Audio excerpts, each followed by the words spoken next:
Hi, and welcome back to Beans and Bezels. There are a lot of dive watches out there, and when you factor in smaller brands, homages, clones, etc., there are a lot of dive watches out there. Personally, I've been suffering from dive watch fatigue, as they all seem to be in some way derivative of the big players. Most obvious are the Submariner clones that get a minor case facelift, a new dial, a ridiculously low price, and then flood the market for some months. I enjoyed the first 50 of these, but now I think I'm done. The Biatec Leviathan is not one of these watches, and there are a lot of bold design choices here, along with conspicuous ties to its place of origin, Slovakia. This design isn't radically new, like an MBNF Aquapod, for example, but there's enough novelty here to comfortably give it its own identity, and I had a lot of fun spending time with this piece. This watch retails at roughly $1,300 US and proudly wears its Made in Slovakia label. Let's check it out. The case measures 40 millimeters in diameter, 39 if you ignore the bezel, 50 millimeters from lug to lug, and 14.75 millimeters tall, 13 millimeters if you ignore the crystal.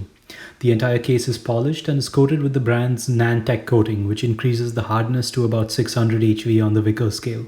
That's roughly twice as hard as regular 316L steel. The case has a simple hockey puck style case design, but the lugs are anything but simple. From the top, the skinny and rectangular, almost Bauhaus style lugs look like a questionable design choice, but the dramatically curved side profile with the screw caps totally work with the rest of the aesthetic. This ornate, almost regal lug design is perfectly matched by two female solid end links.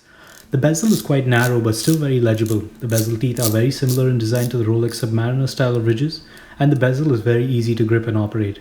The bezel action is excellent with loud clicks and no backplay at all. The bezel has a red triangle at the 12 o'clock, a white 20-minute dive timer, and the rest in black. Apart from the triangle, all the other elements are loomed, and quite generously so for a bezel insert. There is a signed crown at the 4 o'clock position that is reasonably well proportioned and is easy to grip and operate. There is no crown or stem wobble here. Flipping it over, you have a solid case back with an embossed Leviathan and the brand's coat of arms insignia on it, along with some text and specifications. The watch is rated for up to 300 meters of water resistance, which is appropriate for a 13mm/14.75mm tall diver. The crystal appears to have a blue AR coating on the underneath and no coating on the top surface as far as I can tell. The brand's name was inspired by the presumed king Biatec, who appeared on Celtic coins in Bratislava in the 1st century BC.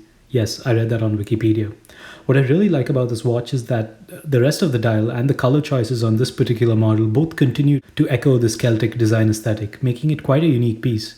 There is a perfectly aligned chapter ring that has a combination of Arabic numerals, large ticks for minute markers, and fine ticks for seconds markers.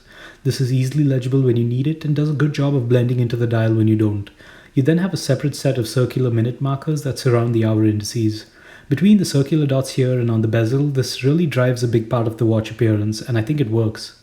The hour indices look like shields and smaller versions of the big bold 12 o'clock index that seems to be a coat of arms inspired by the Slovakian flag. These miniature shields are generously loomed. Quite a few of them have finishing irregularities, and that's a bit disappointing because the quality control on the rest of the dial is mostly good. You have a beautiful frame date window at the 6 o'clock position, and if you don't already know, I love date windows at the 6 o'clock position, and I enjoy a well executed frame date window, so this was a total win. Well, almost. Some of the finishing irregularities can be seen on the date window too. The handset is pretty unique too, and the hour and minute hands appear to be elongated version of the indices.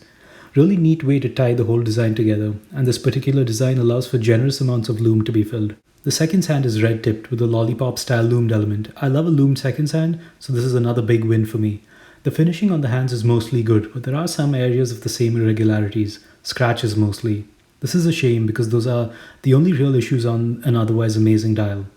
The loom design and layout is excellent on this watch. The bezel insert has generously loomed BGW9 elements, and the dial is mostly C3. Even the Slovakian coat of arms at the 12 o'clock index is loomed, and this looks pretty amazing. I'm totally sold on this, by the way. It looks badass. The rest of the indices are also generously loomed, so no complaints regarding the loom whatsoever. All the elements are sufficiently bright and hold their charge well. The bezel fades a bit quicker than the rest, but that is expected given the limited application quantity and the thick sapphire insert sitting on it. This watch ships with a stainless steel bracelet that I believe is also coated with their Nantec coating. This bracelet doesn't look like your typical dive watch bracelet and is quite refreshing to see after looking at oyster-style knockoffs all day. The end links are particularly impressive, with female-style links that mate with the case perfectly, resulting in absolutely no wiggle at the case. The links are screw-based and have brushed top surfaces with high polished sides. The articulation is excellent and I didn't experience any hair pulling or discomfort whatsoever. Unfortunately, this almost perfect bracelet ends on a slightly negative note, the butterfly clasp mechanism. The rest of this watch is designed to be a serious true-to-function dive watch, and it should have had a proper fold-over clasp with micro adjustments and quick adjustments to go with it. Instead, you have a very simple butterfly-style clasp, signed with the same coat of arms insignia. Any sort of micro adjustment is not possible, and I was only sent one half link. I did manage to get a good fit, but this might not be the case for everybody. This watch uses a Sellita SW200-1 in the premium or top grade variant. No complaints with the choice of movement here, and for the roughly $1,300 price, I think this is quite reasonable. I logged the accuracy of this watch over a 3-day period and observed roughly -3 seconds per day. I know this isn't long enough duration to make a bold claim about a movement, but this one is a pretty well-regulated Sellita from my experience, and considering it has likely been roughly handled by countless reviewers before me, these are very good numbers. The 40mm diameter, 50mm lug-to-lug width and 14.75mm tall case is a good size for moderate and large size wrists. It sits nicely on my 6¼ inch wrist.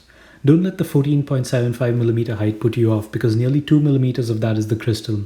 It does sit a bit tall on the wrist but is an otherwise well-balanced watch thanks to the well-articulating bracelet. The lug-to-lug width shouldn't put you off either since this is measured between the two edges of the case, and the angle lugs can be thought of more like end links. So the effective lug-to-lug width is closer to 47mm or 48mm. I'm happy to wrap this one up quickly. I enjoyed the watch and wouldn't be opposed to owning one myself. It has a really interesting identity and I definitely connected with this piece, which is something I've been finding very difficult with dive watches of late. There are some finishing shortcomings on the indices and I'm not a fan of the butterfly clasp. But I'm still happy to recommend this piece to those willing to live with both of those issues. I'll be keeping an eye on Biatec from here on for sure.